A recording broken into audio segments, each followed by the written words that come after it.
बिस्मिल्लाहिर्रहमानिर्रहीम। अस्सलाम वालेकुम नाज़रीन, आप यूट्यूब चैनल देख रहे हैं। मैं इमरान खान हूँ। ये बहुत इंपॉर्टेंट वीलॉग है, लेकिन सबसे पहले एक बारीक वारदात डाली जा रही है पाकिस्तान के मीडिया पे। ये बारीक वारदात मैं आपके सामने रखता हूँ। ये पहली दफ़ा नहीं हो रहा, ये पहले भी होता रहा, ये बार बार करते रहे और यही हथकंडा अब इमरान खान के ख़िलाफ़ भी इस्तेमाल कर रहे हैं। आप पाकिस्तान के इलेक्ट्रॉनिक मीडिया पर जाएँ, हमारे वो तमाम सहाफ़ी दोस्त जो एस्टेब्लिशमेंट के इस वक्त ज़्यादा करीब हैं, ये कोई बुरी बात नहीं है, आपके ताल्लुकात होते हैं, ये कोई बुरी बात नहीं है, आप ख़बरें लेने के लिए ताल्लुकात बनाते भी हैं, लेकिन एजेंडे टो करने के लिए या धमकियां लगाने के लिए ये हम पहली दफ़ा देख रहे हैं। यानी ख़बरें तो सब लेते थे, हम भी लेते रहे हैं, अभी मिलेंगी, अभी भी लेंगे, हमारा काम ही है। लेकिन ये नहीं हो सकता कि आप किसी इदारे की या इस्टेब्लिशमेंट की ईमा के ऊपर दूसरे इदारों को आप धमकियाँ लगाएँ, आप जो है वो लोगों को डराएँ धमकाएँ, आप जो है वो एक अजीब किस्म के एजेंडा टो करना शुरू कर दें। ये बहुत बहुत अजीब है। अच्छा, अब हो क्या रहा है, बारीक वारदात मैं आपको बता रहा था, वो ये है कि सवाल ये पूछा जा रहा है बार बार कि इमरान खान या पाकिस्तान। यानी ये सवाल बिल्कुल ऐसे बोल्डली पूछा जा रहा है, बेशर्मी की तरह। ये सवाल पूछा जा रहा है जी पाकिस्तान का वकार चाहिए या इमरान खान चाहिए। ये पूछा जा रहा है जी पाकिस्तान का तशख्खुस या इमरान खान। अब ये सवाल बाकायदा फीड किया जाता है। जो लोग भी ये सवाल करते हैं, मुझे कहने में कोई आड़ नहीं है, ये बारीक वारदात है, ये सवाल फीड किया जाता है। ये क्या बात हुई कि पाकिस्तान चाहिए आपको या इमरान खान चाहिए आपको? क्या रियासत पाकिस्तान ने यह तय कर दिया है कि इमरान खान पाकिस्तान के मुनाफी कोई चीज़ है, या रियासत पाकिस्तान ने यह बात तय कर ली है कि इमरान खान के बुनियादी हुकूक मांगना या पाकिस्तान के वकार और पाकिस्तान के तशख्खुस की ये चीज़ मुनाफी है कि जब भी आप इमरान खान के बुनियादी हुकूक की बात करेंगे, या आप इंसाफ मांगेंगे, या आप हक मांगेंगे, या आप जमहूरी हक मांगेंगे, या इमरान खान का नाम लेंगे, तो ये एंटी पाकिस्तान होने की अलामत है। क्या यह तय कर लिया गया कि इमरान खान जो है वो कोई एजेंट है? यानी पाकिस्तान के अंदर कहते हैं यहूदियों का एजेंट है, अमेरिका में जाके कहते हैं तालिबान का एजेंट है। आज तक इमरान खान के बारे में तय तो कर नहीं पाए कोई बात, हर जगह पे जाके मुनाफकत करते हैं। अब मामला यह है कि क्या इमरान खान के हक के लिए एहतजाज करना, जमहूरियत और आज़ाद अदलिया के लिए आवाज़ उठाना, या आइन की सरबुलंदी के लिए कोशिश करना, पाकिस्तान से इस मुल्क में दुश्मनी करार दे दिया गया है। इमरान खान इन्हीं चीज़ों की वजह से इस वक्त जेल में बंद है ना। अभी तो उसके ऊपर बहुत ज़्यादा सख्ती कर दी गई है क्योंकि आइन के ऊपर एक हमला किया जा रहा है। अब मैं आपको एक दो चीज़ें बताता हूँ, एक मिसाल भी आपको देता हूँ मैं। मिसाल के तौर पे पाकिस्तान किसने बनाया था? पाकिस्तान की आवाम की अक्सरियत ने फैसला किया, एक मुल्क बन गया। अब वो अक्सरियत उस मुल्क की मालिक है। उसी मुल्क की अक्सरियत ने फैसला किया कि इस मुल्क को चलाने के लिए जो आदमी हमें चाहिए वो इमरान खान है। आपने उठा के उनके हवाले कर दिया जिनको अवाम नहीं चाहते थे कि इनसे मुल्क चलवाया जाए। ये है ना बात, सिंपल ये है कि ये मुल्क अवाम का है और अवाम फैसला करेंगे इस मुल्क को कौन चलाएगा। तो अवाम ने फैसला किया इस मुल्क को इमरान खान चलाएगा। अब मुल्क को चलाने के लिए एक मतंजन इकट्ठा किया गया।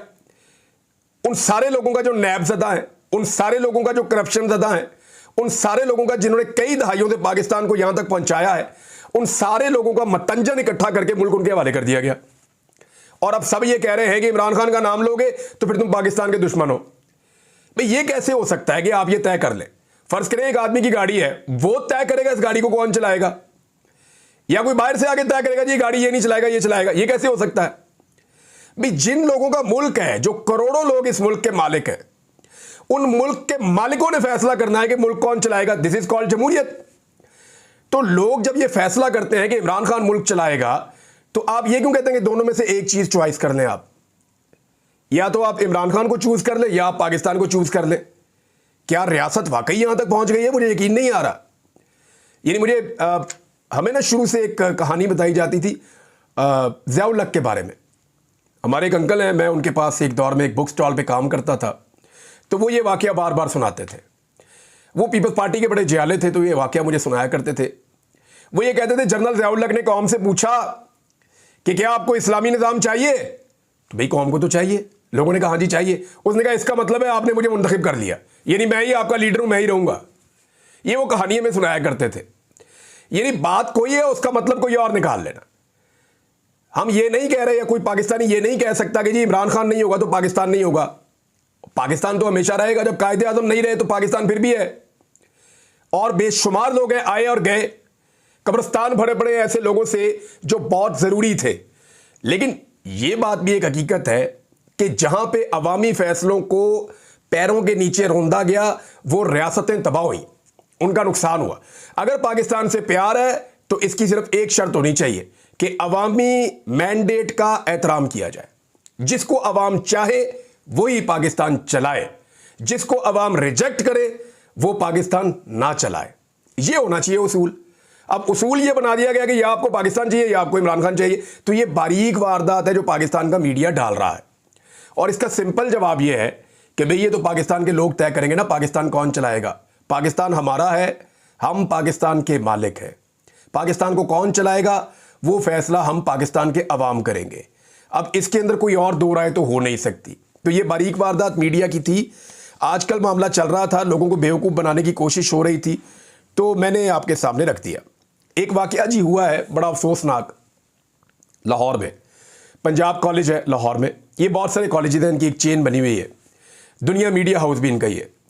अब ये जो एक पंजाब कॉलेज है, मुझे इसलिए दुनिया मीडिया हाउस याद आ गया कि माजी में जब PMLN की एक लड़ाई हुई थी मियाँ आमिर महमूद साहब के चैनल से, दुनिया TV से, तो उस वक्त पंजाब कॉलेज को निशाना बनाया गया था।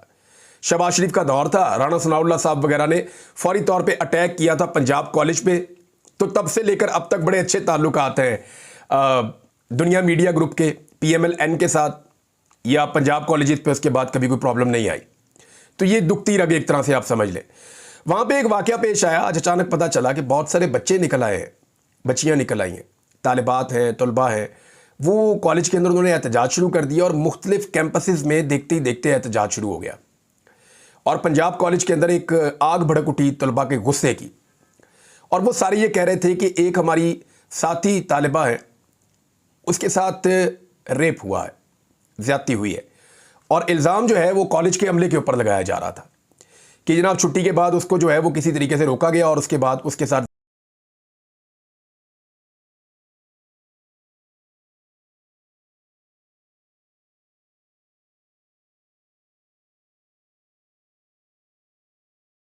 पूछा वो बच्ची क्यों नहीं आ रही, तो उसकी कुछ साथी तालिबात थी, उन्होंने रब्ता किया उनके माँ बाप से। तो उन्होंने रोते हुए बताया जी कि वो हमारी बच्ची के साथ कॉलेज में ज़्यादती हुई है चंद दिन पहले, और वो ICU में है और उसकी हालत ठीक नहीं है। तो उसके बाद ये बात फैल गई जंगल में आग की तरह, और हालात ये पैदा हो गए कि बच्चों ने एहतजाज शुरू कर दिया।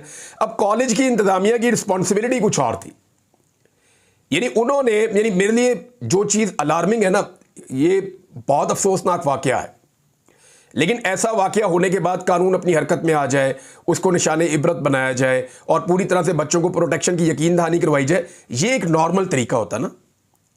लेकिन यहां पे कुछ बड़ी अजीब चीज़ें हुई। बच्चे क्लेम कर रहे हैं कि CCTV फुटेज गायब कर दी गई। बच्चे क्लेम कर रहे हैं कि उस बच्ची को और उसके वालिदैन को इस तरह किया गया कि ये खबर बाहर ना निकले। बच्चे क्लेम कर रहे हैं कि इस चीज़ को मैक्सिमम छुपाने की कोशिश की गई, और जब बच्चे एहतजाज करने के लिए निकले तो बजाय इनके कि उनको यकीन दहानी करवाई जाती, उनके ऊपर लाठियां बरसा दी गई। पहले उन्हें जो कॉलेज के गार्ड्स हैं उन्होंने गुंडों की तरह मारा बच्चों को। 27 बच्चों को रेस्क्यू 1122 वालों ने जो है वो तिब्बी इमदाद दे के अस्पतालों में पहुंचाया है। बच्चियां अस्पतालों में पड़ी हुई थी, उनकी बुरी हालत थी, बच्चे अस्पतालों में पड़े हुए थे, उनको चोटें लगी हुई थी। तो ये टॉर्चर जो है, बच्चों का खून बहाया, ना सिर्फ पहले कॉलेज के पाले हुए सिक्योरिटी गार्ड्स ने, बल्कि उसके बाद पुलिस आई, पुलिस ने भी बच्चों को मारा। फिर कैदियों वाली वैन ला के उसके अंदर बच्चों को बंद भी किया। फिर जो कॉलेज इंतजामिया है उन्होंने कॉलेज की मुख्तलिफ क्लासों के अंदर बच्चों को अंदर बंद करके बाहर से ताले लगाए, कुंडियां लगाई ताकि एहतजाज को रोका जाए। और फिर बच्चों के वालिदैन को और बच्चों को टेलीफोन करके जो उनके टीचर्स हैं वो धमकाते भी रहे। अब ये बड़ा अफसोसनाक रवैया है, यानी अपने कारोबार के लिए, अपने धंधे के लिए एक इतना अफसोसनाक वाकया हुआ है, बजाय इसके कि कॉलेज इंतजामिया और पंजाब हुकूमत ये सारे मिलकर खड़े होते बच्चों के साथ और बच्चों को कहते हैं हम आपके साथ खड़े हैं, ये सारे बच्चों को मारना शुरू हो गए, उन पर टॉर्चर शुरू कर दिया। यानी मुझे बाकी सारी बातें मैंने सुनी, एहतजाज कर रहे थे, वी वांट जस्टिस, बच्चे दीवारों पे लिख रहे थे, उनके अपने मुतालबात हैं। सूबाई वज़ीर तालीम का मुझे रवैया अच्छा लगा कि उन्होंने जाने के बाद कहा कि जी मेरे आने के बाद से अब तक किसी ने बच्चों को एक डंडा भी नहीं मारा और मैं किसी बच्चे को जो है वो दाखिला भी उसका कैंसिल नहीं होने दूंगा। किसी बच्चे को अगर कॉलेज से निकाला गया तो मैं उसकी जिम्मेदारी लेता हूं। तो ये सूबाई वज़ीर जो तालीम का, उसका रवैया अच्छा था। राणा साहब ने ठीक काम किया, वेल डन। लेकिन सवाल यह पैदा होता है कि बच्चों को मारा किसके अहकामात पे गया, पुलिस ने टॉर्चर क्यों किया? पुलिस तो पंजाब हुकूमत की है और बाद में एक आ गया जी कि पल पल की हम खबरें ले रहे हैं, हम ये कर रहे हैं, वो कर रहे हैं। तो पुलिस ने बच्चों को टॉर्चर क्यों किया, उनको धमकाया क्यों? इस सवाल का जवाब है किसी के पास? जो मुझे समझ आई वो ये है कि कॉलेज इंतजामिया और पंजाब हुकूमत को बड़ा करीबी रिलेशन है। ये रल मिलके जो है ना इस मामले को दबाने की कोशिश कर रहे थे, बच्चे इस मामले को एक्सपोज कर रहे थे, तो इन्होंने दबाने के लिए ताकत का इस्तेमाल किया और मीडिया पहुंच गया। और जब ये मामला खुल गया तो फिर वजीर तालीम ने जाके मामला कुछ हद तक संभाला। अब कह रहे हैं जी रजिस्ट्रेशन कॉलेज की कैंसिल की है। एक तरफ कह रहे हैं वाकया नहीं हुआ, एक तरफ कह रहे हैं ऐसा कुछ पता ही नहीं चल रहा, दूसरी तरफ कह रहे हैं कि जनाब रजिस्ट्रेशन कैंसिल। मेरी एक दरखास्त है सिर्फ, और वो ये है कि खुदारा इस पंजाब हुकूमत को होश के नाखून लेने चाहिए। किसी सूरत उस बच्ची का नाम, उसके वालिदैन का नाम या उसकी शक्ल सामने नहीं आनी चाहिए। अगर इन्होंने ऐसा किया या अपनी गंदी और घटिया सियासत के लिए उनके साथ कोई फोटो सेशन करवाने के लिए पहुंचा तो फिर हमसे बुरा कोई नहीं होगा। बस कर दें, आप लोगों की इज्जत के ऊपर आप अपनी सियासत के मीनार खड़े करते हैं। ऐसा बिल्कुल नहीं करना चाहिए और इससे गुरेज करना चाहिए। अब सारी वो सोशल मीडिया के ऊपर सूबाई वजीर पूछ रही है कि हमें बताएं जनाब वो किधर है, उसके बारे में हमें इत्तला फराम करें। यार सोशल मीडिया के ऊपर लोग करें, भाई पुलिस आपके पास है, इंतजामिया आपके पास है, खामोशी से पता करें और इंसाफ करें। खबरदार किसी ने अगर नाम लिया उस बच्ची का या उसकी फैमिली का, ये अपनी सियासत चमकाने के लिए लोगों के जो मजलूमियत है या लोगों के ऊपर जो जुल्म हुआ है उसको भी बताओ टूल इस्तेमाल करते हैं। ये जो रवैया था ये इंतहाई अफसोसनाक था, चाहे वो कॉलेज की इंतजामिया का है चाहे वो पुलिस का है, कि अगर बच्चियां अपने पढ़ने वाली जगह पे महफूज नहीं है तो फिर वो कहां महफूज है। यानी धंधा ही सबसे आगे है, कारोबार सबसे आगे है, हमारे बच्चों की इज्जत नहीं है। वो बच्चियां जो भी बातें कर रही थी ना, उनमें एक सवाल बच्ची बार बार पूछती थी, और एक बच्ची नहीं मुख्तलिफ मैंने वीडियोज में सुना, और वो एक सवाल दिल चीर के रख देता है। मैं वो एक सवाल आपके सामने रखता हूं और आप सब एक लम्हे के लिए सोचिएगा। आईजी पंजाब भी सुने इसको, बाकी सारे लोग भी सुने इसको। वो बच्ची एक बात पूछती है कि अंकल आपकी बेटी नहीं है? बस इतनी सी बात आप अपने ज़हन में लाएं, अंकल आपकी बेटी नहीं है। आदमी की रूह कांप जाती है इस सवाल का जवाब सोचते हुए। तो ये इंतहाई अनफॉर्चुनेट इंसिडेंट हुआ है और इसकी जितनी मजम्मत की जाए कम है, और इस वाक़े को दबाने के लिए जो कुछ किया गया वो मुजरिमाना है। इसके ऊपर तो जुडिशल इंक्वायरी होनी चाहिए और पता चलना चाहिए कि किसने इसमें क्या रोल प्ले किया है। ये हो गया जनाब एक और मामला।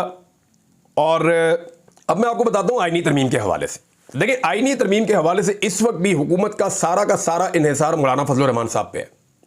4 चीज़ें ऐसी हैं जहां मौलाना फजल रहमान साहब फंसे हुए हैं। नंबर 1, मौलाना फजल रहमान साहब फंसे हुए हैं किस पे, कि मैं आईनी अदालत नहीं बनाऊंगा, आईनी बेंच बनाऊंगा। इस तरह कादी फायद ईसा हर हाल में रिटायर हो जाएंगे, वो नहीं रुक सकेंगे। दूसरा, फंसे हुए हैं जजेस की उम्र में मैं इजाफा नहीं होने दूंगा, इससे भी कादी फायद ईसा साहब घर जाएंगे ही जाएंगे। तीसरा, वो फंसे हुए हैं कि मैं फौजी अदालतों के हक में नहीं हूं। इससे जो है, क्योंकि मौलाना फजल रहमान साहब अगर ये करते हैं तो बलूचिस्तान में और खैबर पख्तूनख्वा में उन्हें बहुत मुखालफत का सामना करना पड़ेगा, लिहाजा इससे भी फजल रहमान साहब जो है वो बचना चाहते हैं। और चौथी चीज़ जहां पे फजल रहमान साहब फंस जाते हैं वो है बुनियादी इंसानी हकूक़ के मामलात हैं, वो उनके अंदर किसी किस्म की तब्दीली नहीं होने देंगे। अगर ये 4 चीज़ें फजल रहमान साहब रोकते हैं तो उसके बाद जो आईनी तरमीम बचती है ना, उसको हुकूमत किसी काम की नहीं, उनके वो हुकूमत या हुकूमत के सहूलतकारों के किसी काम की नहीं है वो आईनी तरमीम जो इसके बाद बचती है। तो फजल रहमान साहब को अगर मना भी लिया जाए, अगर इन नुक्तों पे फजल रहमान साहब खड़े रहें तो कोई फ़ायदा नहीं है, कुछ नहीं बचता। फिर वकला की एक तहरीक शुरू हो जाएगी अगर मंसूर अली शाह की जगह किसी और को जो है वो चीफ जस्टिस बनाने की कोशिश की गई तो, क्योंकि फिर साबित हो जाएगा ना कि एक आदमी को रोकने के लिए एक तरमीम लाई जा रही है, आइन में तरमीम की जा रही है। दूसरी जानिब पाकिस्तान तहरीक इंसाफ ने बड़ा क्लियरली कह दिया कि वो एहतजाज करने आएंगे, और वो ये कह रहे हैं कि एहतजाज करने के लिए वो पहुंचेंगे इस्लामाबाद, डी चौक आएंगे। इस्लामाबाद की तंजीमें जो हैं वो एक्टिवेट हो गई हैं, पुलिस को कह दिया गया कि रोका जाए। लेकिन मुझे हैरत ये हो रही है कि अभी तक हुकूमत ने, जब मैं वीडियो रिकॉर्ड कर रहा हूँ लगभग 7 बज रहे हैं शाम के, अभी तक हुकूमत ने जो है वो मुलाकात ही नहीं करवाई इमरान खान से। ऐसा क्या है जिसको हुकूमत छुपाना चाहती है 18 तारीख तक? कभी सोचा आपने? ऐसा क्या है जिसे हुकूमत हर हाल में छुपाना चाहती है 18 तारीख तक? कुछ तो है जिसकी पर्दादारी है, कुछ तो है जिसकी वजह से ये इमरान खान के साथ पार्टी के लोगों को मिलने नहीं दे रहे। हालांकि ये एक बहुत छोटी सी बात है, नहायत छोटी सी बात है कि इमरान खान साहब की आप मुलाकात करवा दें उनके पार्टी के लोगों से और बात खत्म। एहतजाज इस्लामाबाद आएगा ही नहीं, अपने घर से ही लोग नहीं निकलेंगे। अब ये लोगों को इंस्टिगेट कर रहे हैं कि निकलो, आओ, एहतजाज करो। तो क्या कोई नया 9 मई तरह का एक प्लान कर रही है हुकूमत? कोई ऐसी चीज सोच रही है हुकूमत? तो इस बारे में अभी कुछ कहा नहीं जा सकता, लेकिन तहरीक इंसाफ ने कहा जी हम आ रहे हैं फिर एहतजाज करने के लिए, हमारे पास दूसरा रास्ता कोई नहीं है। और पब्लिक जब निकलेगी तो पब्लिक अपना रास्ता खुद बनाएगी। फिर पाकिस्तान के अंदर एक नया तमाशा लगाएगी ये हुकूमत। सिर्फ एक मुलाकात नहीं करवा रही। एक चीज मैं जाते जाते आपको और बताऊं कि बिलावल ने अनाउंस किया है कि हैदराबाद में 18 अक्टूबर को पीपल्स पार्टी एक जलसा करने जा रही। अब पीपल्स पार्टी पीटीआई की तरह तो नहीं है कि 24 घंटे में जलसा कर लेगी। उनके एमएनएस भी लगेंगे, एमपीएस भी लगेंगे, उनका पूरा निज़ाम काम करेगा, पूरी इंतज़ामिया काम करेगी, फिर जाके जलसा होगा। तो इसका मतलब है कि 18 तारीख तक शायद इम्कानात नहीं है आईनी तरमीम के। और अभी आप कुछ कह नहीं सकते, आई एम नॉट श्योर, लेकिन ये बता रहा है कि हुकूमत के पास नंबर पूरे नहीं हो रहे। और जहाँ तक एक सेनेटर, मैंने आपको बताया था कि कंप्रोमाइज़ उनको करवाया गया है बाहर से बुलाकर, तो मैं आपको फिर इतला दे दूँ कि वो सेनेटर भी इस वक्त महफूज हो चुकी हैं और वो नंबर भी हुकूमत के हाथ से निकल गया है। यानी हुकूमत के पास से एक नंबर बढ़ता है तो एक कम हो जाता है। अभी तक हुकूमत वहीं खड़ी है, सेनेट में उनके पास नंबर कम है, कौमी असम्बली में उनके पास बहुत सारे नंबर कम है। फजलुर रहमान साहब की मदद के साथ जो तरमीम होती है वो काम नहीं आती। तो इस वक्त ये यहां खड़े हुए हैं कि फजलुर रहमान साहब वाली तरमीम जो है वो हुकूमत के किसी काम की नहीं है। और अगर फजलुर रहमान साहब के बगैर तरमीम करने जाते हैं तो नंबर पूरे नहीं हो रहे। एक एक एमएनए तोड़ने के लिए जो है वो पूरी पूरी टीमें काम कर रही हैं, लेकिन एमएनए जो हैं वो चट्टान की तरह खड़े हैं, वो टूटने से इनकार कर रहे हैं। मैंने आपको कोई नाम बताए थे जो बंदे जिनके ऊपर सबसे ज़्यादा काम हो रहा है, वो शफकत अब्बास ऐवान साहब हैं, ख्वाजा शराज साहब हैं, इम्तियाज़ चौधरी साहब हैं, सादुल्लाह बलोच साहब हैं, मुबीन आरफ साहब हैं, रियाज फतेहाना साहब हैं, आदिल बज़ीर साहब हैं, इलियास चौधरी साहब हैं, ब्रिगेडियर घुम्मन हैं, जावेद इकबाल वड़ाइच साहब हैं, अली साई साहब हैं, साहबजादा महबूब सुल्तान हैं, साहबजादा अमीर सुल्तान हैं। ये वो लोग हैं और भी लोग हैं जिनके ऊपर दबा के काम हो रहा है, लेकिन बंदे नहीं टूट रहे, बंदे काबू नहीं आ रहे और बंदों के बगैर आईनी तरमीम हो नहीं सकती। और मज़े की बात यह है कि ये रिपोर्ट भी पहुंच गई है कि अगर बंदे उठा लिए गए और बंदों को कौमी असम्बली पहुंचा भी दिया गया तो बंदों ने वोट फिर भी नहीं डालना। ये पहले भी तय हो चुका था, ये दोबारा हो रहा है कि अगर बंदे कौमी असम्बली में पहुंच गए और पाकिस्तान तहरीक इंसाफ के लोग अपोजिशन की बेंचों पर बैठे हुए तो ये बंदे किसी सूरत वोट नहीं डालेंगे, बल्कि पाकिस्तान तहरीक इंसाफ के बंदों के पास आकर इमरान खान जिंदाबाद के नारे लगाएंगे। ये मैं आपको आज बता रहा हूं और ये तय हो गया था और दोबारा भी यही होगा, क्योंकि ज़बरदस्ती ये तरमीम करवाना अब मुमकिन नहीं रहा। फजलुर रहमान साहब को ही बनाना पड़ेगा। अब तक के लिए इतने, अपना ख्याल रखिएगा, अपने चैनल का भी। अल्लाह हाफ़िज़।